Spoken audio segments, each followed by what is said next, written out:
Eu já reprovei na minha primeira prova da autoescola de carro. Reprovei na minha primeira prova da autoescola de moto. Já tirei nota baixa em disciplinas que eu tinha estudado bastante. Já tive um canal no YouTube com mais de 100 vídeos e ele flopou.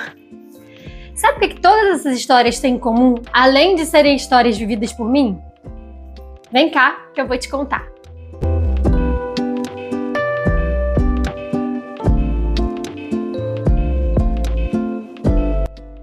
Você deve estar pensando, é óbvio que eu sei o que essas histórias têm em comum.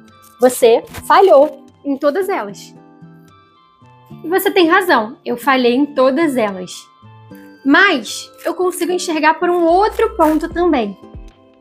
Eu me dei a chance de tentar fazer uma coisa que eu ainda não sabia fazer.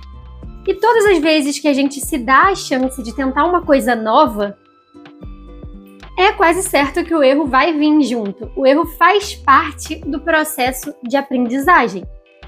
As crianças, elas não pegam lápis e já saem escrevendo as letras na primeira vez que eu entrego um lápis na mão delas. Na verdade, elas não pegam e já conseguem sair desenhando também. Tudo é um processo. E do erro, a gente constrói o acerto. Então, essa criança que está ali pegando o lápis pela primeira vez, nem segurar o lápis ela vai saber do jeito certo. Mas ela vai fazer do jeito que der.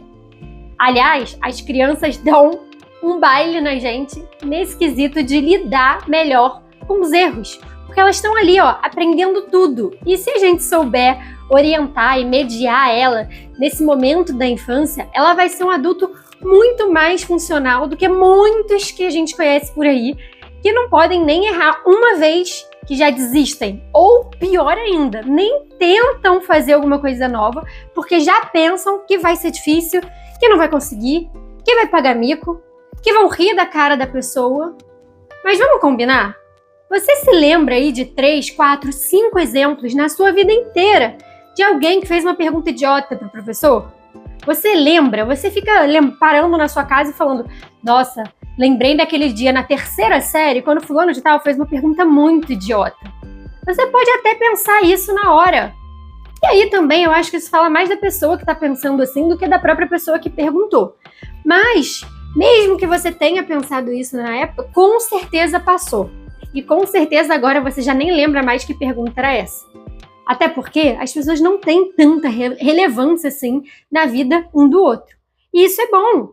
Inclusive você que está me assistindo aí, você não tem muita relevância aí na vida da maioria das pessoas.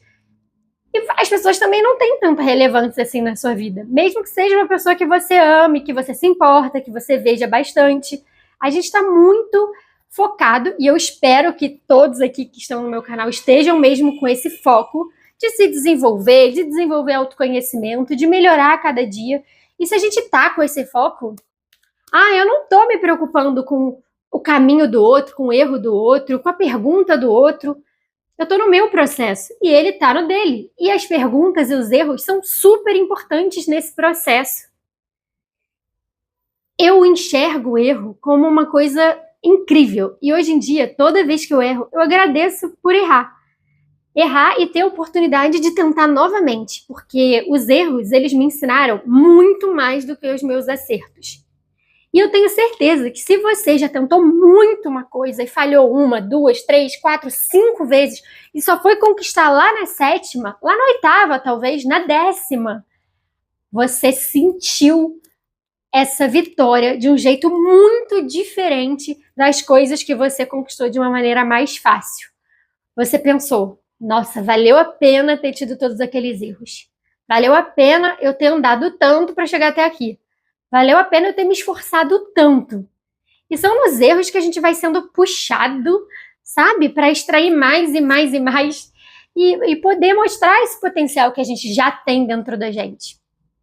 Eu queria saber de você aí. Como que você está lidando com os erros no dia a dia? Você é uma pessoa que aceita os erros numa boa? Ou você fica aí ruminando um tempão, vários dias, acaba descontando nos outros? Como é que você tem lidado com seus erros aí? E se você é uma daquelas pessoas que derrama um copo de água e já é o suficiente para arruinar o seu dia inteiro, eu te convido a refletir um pouquinho e tentar lembrar como é que era na sua infância.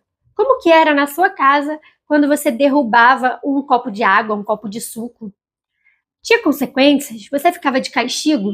E se na sua casa era de boa, como é que era na escola? Você se lembra de algum evento que tenha te marcado nesse sentido? E quase sempre, quando você voltar lá na sua história, lá na sua infância, você vai começar a entender por que que às vezes a gente se culpa tanto, a gente se cobra tanto quando a gente erra. Eu espero que essa reflexão tenha te ajudado a acolher os seus erros com mais carinho e a pensar na importância que tem a gente se permitir errar para o nosso desenvolvimento. Se você gostou do vídeo, assistiu até aqui, dá um like para mim, porque se você ficou até aqui, eu imagino que você tenha gostado do conteúdo. E se você também estiver nessa jornada de autoconhecimento, de desenvolvimento, assim como eu tô, e você quiser acompanhar aqui como é que tá essa minha jornada e também dividir comigo como é que tá a sua, eu vou amar que você siga nessa comunidade comigo. É isso, um beijo e até a próxima!